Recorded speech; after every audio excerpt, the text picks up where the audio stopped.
اس کے بعد حضرت ابراہیم کا واقعہ ہے. لوط علیہ السلام کی بستی کو الٹنے کے لیے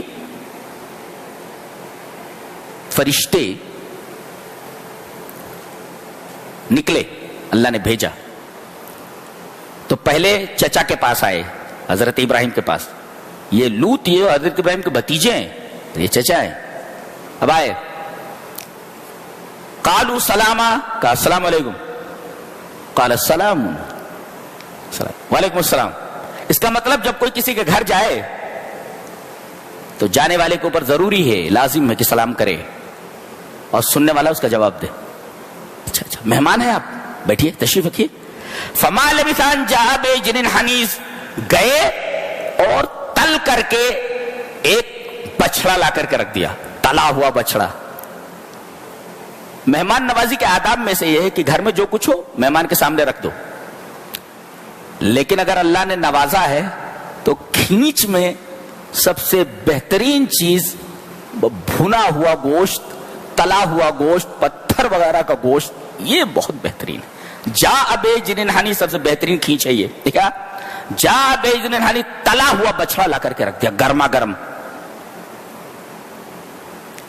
اب بچڑا رکھا ہوا ہے, کھینچنا چاہیے نا ان کو, بیٹھے ہوئے. فلما را, جب انہوں نے دیکھا, ایدیہم لا تصل الیہ, ان کے ہاتھ کھانے کی طرف نہیں بڑھ رہے ہیں, اتنا شاندار کھانا رکھا ہوا ہے, سب بیٹھے ہوئے ہیں, کھینچنا چاہیے نا. نکرہم, تو ان کو کچھ اجنبیت سے محسوس ہوئی. واؤ جیسا منہم خیف, اور ڈر گئے کہ شاید ہمارے دشمن ہمارا نمک نہ کھانا چاہتا ہوں. اب جب فرشتوں نے دیکھا, یہ انسانی شکل میں تھے, انہوں نے دیکھا کہ یہ ڈر گئے ہیں, اور ان کی بیوی بھی جو بڑھیا تھی وہ دروازے کی اوٹ میں کھڑی ہوئی تھی, وہ بھی دیکھ رہی تھی. قالوا لا تخف, آپ مت ڈریے, ہم انسان نہیں ہیں, ہم فرشتے ہیں, انسانی شکل میں آئے. تب ان کی جان میں جان ہے, اچھا آپ لوگ فرشتے ہیں, انسانی شکل میں آئے ہیں. اچھا, اس سے پتا چلا کہ نوری مخلوق کھانا نہیں کھاتی ہے, اس کو کھانے کی ضرورت نہیں ہوتی. کہتے ہیں رسول نور ہیں.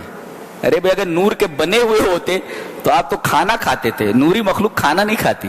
لہذا رسول اللہ صلی اللہ علیہ وسلم کے بارے میں یہ کہنا کہ آپ نور کے بنے ہوئے تھے, بالکل غلط بات ہے, اس لیے کہ نورانی مخلوق کھانا نہیں کھاتی, اب نور کے بنے ہوئے نہیں. دیکھو, نوری مخلوق کھانا نہیں کھا رہی ہے, اس کو کھانے کی ضرورت نہیں ہوتی.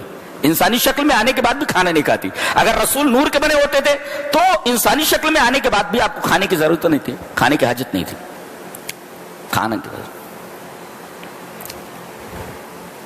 اور دوسرے, نبی کو غیب کا علم نہیں ہوتا.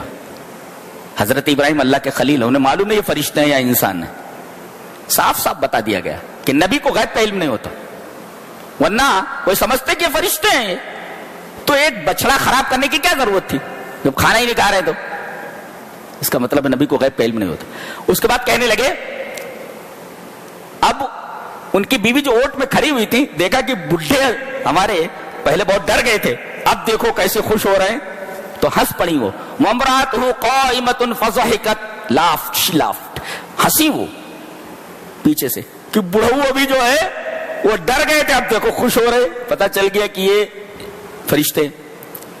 اب جب وہ ہنسی تو فبشرناہا باسحاق, فرشتوں نے کہا کہ ہم اللہ کی طرف سے تمہیں خوشخبری دیتے ہیں تمہارے بیٹے کی, بڑے بیٹے اسحاق کی.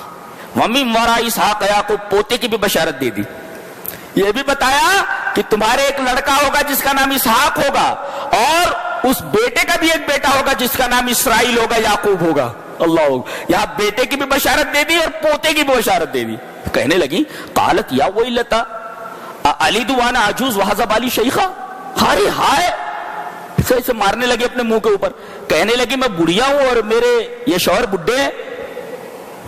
یہ بڑی عجیب بات ہے, ان ھذا لشیء عجیب, یہ تو بڑی عجیب بات ہے, بچہ کیسے ہوگا.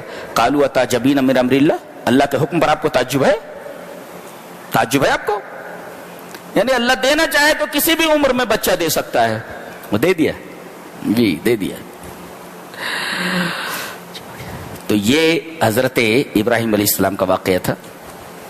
پھر وہ گئے وہاں سے, حضرت ابراہیم علیہ السلام تو لڑنے جھگڑنے لگے, ارے کیوں جو ہے لوط کی بستی کو الٹیں گے آپ لوگ, اس میں کچھ نیک لوگ بھی ہوں گے. کہا کہ نیک لوگوں کو بچا لیا جائے گا نا, جتنے بدماش لوگ ہیں انہی کو اوپر عذاب آئے گا.